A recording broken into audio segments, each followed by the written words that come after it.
Not much until, I guess, the past day or so. I slept pretty good, I would say this morning anyway, because we're still in the West Coast time zone. Didn't get much to sleep much last night. Went to sleep like early this morning and then slept in this afternoon. But we've been going.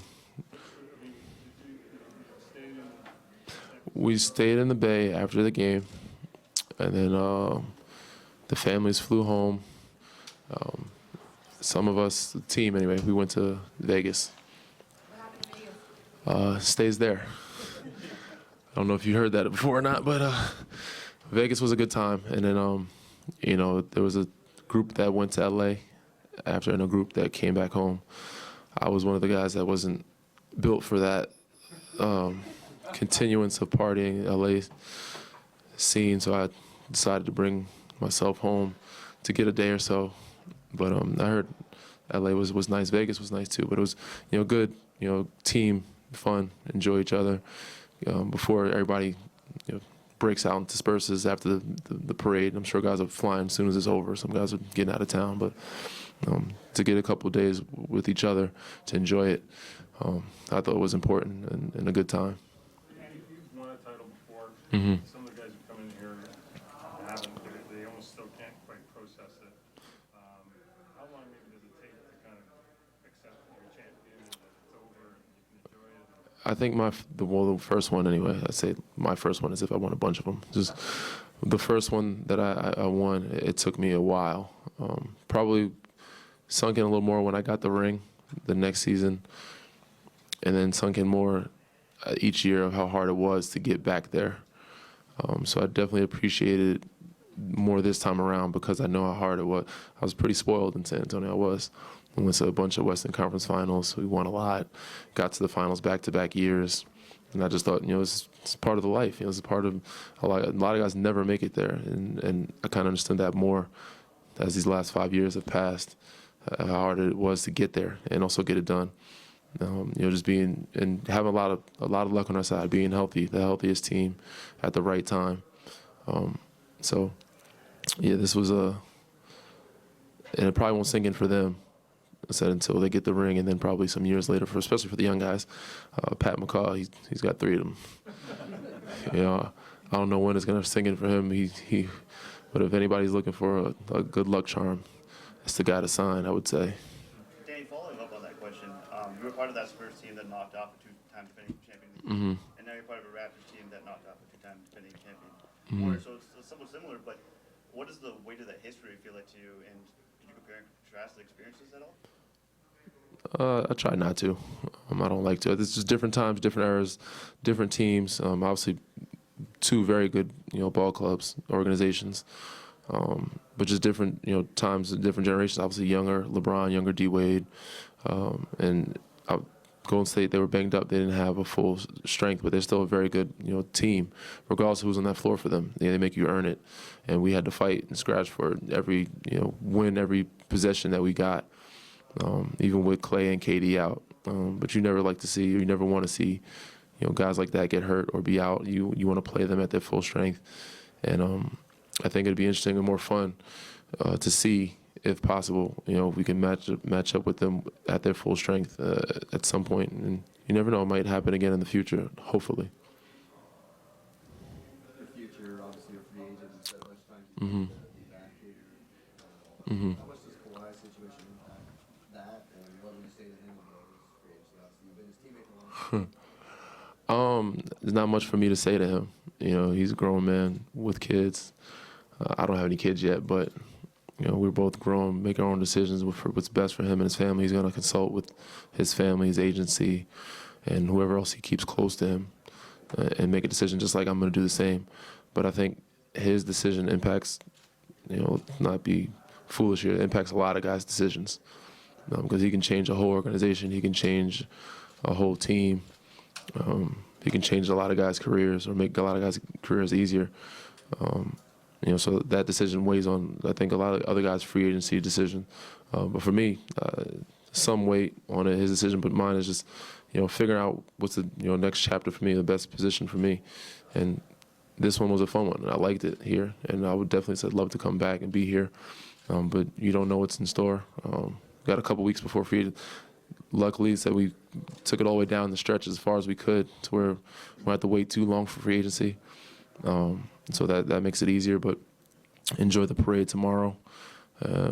Sit down, talk with my family, my agent, and figure out, the best decisions or situations, and then wait till free agency hits and see who's interested, see what's going on, and who wants to bring me where or bring me back, and then figure it out from that standpoint. And then we weigh the options. Having won the championship or championships before, how different is it when you go into the summer and you're looking for your motivation? Like, getting back to that place or winning a ring is the biggest motivation. So when you don't have that, what do you look for? I think you're still looking for that. Even though for me anyway, I think I've been lucky. This is my second one, so knowing how rare it is and this feeling of being on a high, you kind of crave that again, and you don't want to lose that high. So the motivation for me is to continue to find that again, wherever it may be. Obviously, the best situation for me to be able to play and compete on the highest level, but in a situation where I can continue to win, be successful, and have an opportunity to be in this place again, be in this position again.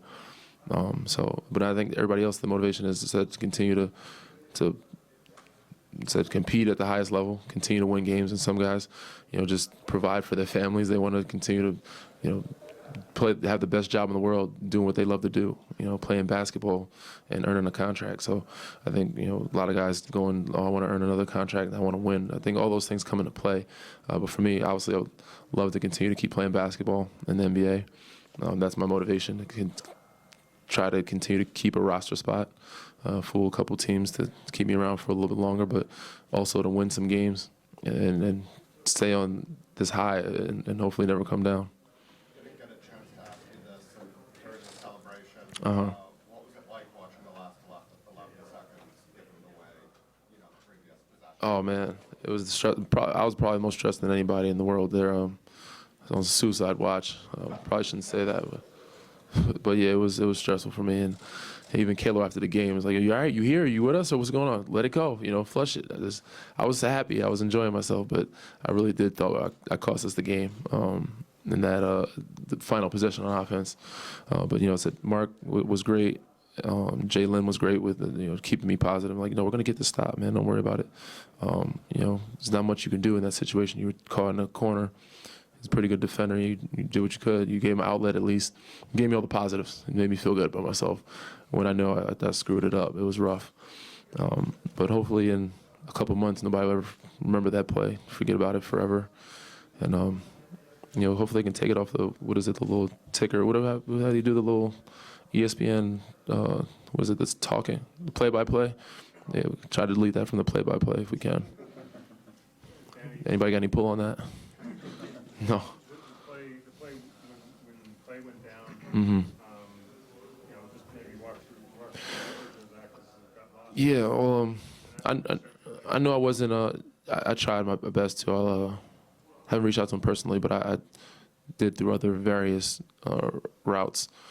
So obviously, I knew I wasn't really impacting the game as much offensively as I would like to. I hadn't gotten an attempt up at that point. Even the rest of the game, I didn't. But defensively, I was trying to be as active as I possibly could and getting rebounds, getting steals, deflections, and limiting those guys as much as possible, and not letting their crowd get into it. We try to keep the crowd out of it on the road. And he was going up for a dunk, and I know he could jump, and I thought he was gonna go up with one hand, and I didn't think he had a step on. I think we were kind of side by side. We had a pretty good. If he had a step on me, I'd probably be like, all right, I'm probably not gonna get this, but I thought I was ahead of him to where I can get to the ball. And he went up with two hands, and I was like, all right, well, I think it's a little easier for me to get to the ball, with him going up with two hands than one hand, because it's hard to find the ball with one hand. But I went up, and I thought I got a piece of it, and I wasn't sure how clean it was. I thought it was pretty clean, but he's strong enough. He still got the ball to the rim. I was just hoping it wasn't going in, and it came out, and they called the foul. Given in those type of situations how fast it's going, usually they do call fouls as contact. And if a guy, and he came down funny, I wasn't sure what happened, and I just saw him grab his knee, and he looked like he was in some pain. He's a tough kid though, and you never know how serious it is with him because he just walks through and plays through anything. Guy came back on the court like it was nothing with a torn ACL, and shot his free throws, but as soon as he came down, I was just like, damn. And then he was laying there for a while, and I knew it was more serious than a normal just bump bruise. And the rest of his guys they were making sure that I didn't, I guess, take it the wrong way or feel too bad or guilty about it. It was a clean play. They was like, we know you're not dirty, Iggy. Draymond was like, you went up for the ball. He just came down funny. It's not your fault. Like, don't even, worry about it. We know you're not a dirty player.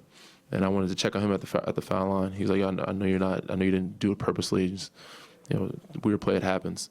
So I didn't know the severity of it until after the game. Even after the game, I didn't have my phone, so I couldn't check. And I had spoke with Draymond after the game, and I asked him, is he okay? I told him before we celebrated, I congratulated him on the season, shook their hands, and told him to check on Klay for me, make sure he's good. And then I saw them in the hallway after. He said, it's ACL. And I was like, oh, shit. It's going to be a long summer for not just him but their team. But, it's a tough fall for both of them. He said, regardless of how much you want to win and compete and you love to beat the best, you never want to see those guys go down and go down that way because they're special players and they have great careers, and you don't want to see their careers change or be hindered or be over because of certain types of plays or injuries, especially the ones that you're involved in. Danny, talk about Toronto. What do you expect the parade to be like tomorrow? I expect it to be ridiculously crazy, given the fact of what the videos I've seen being on the road, seeing how they celebrated our wins in the past, even in the Eastern Conference Finals, jumping on fire trucks, street lamps, tearing up the city. So I'm expecting the fans to be, out of their minds tomorrow, but hopefully safely and, enjoying themselves. Should be a good time though. Should have a good, safe, fun parade. Thank you guys. Appreciate it.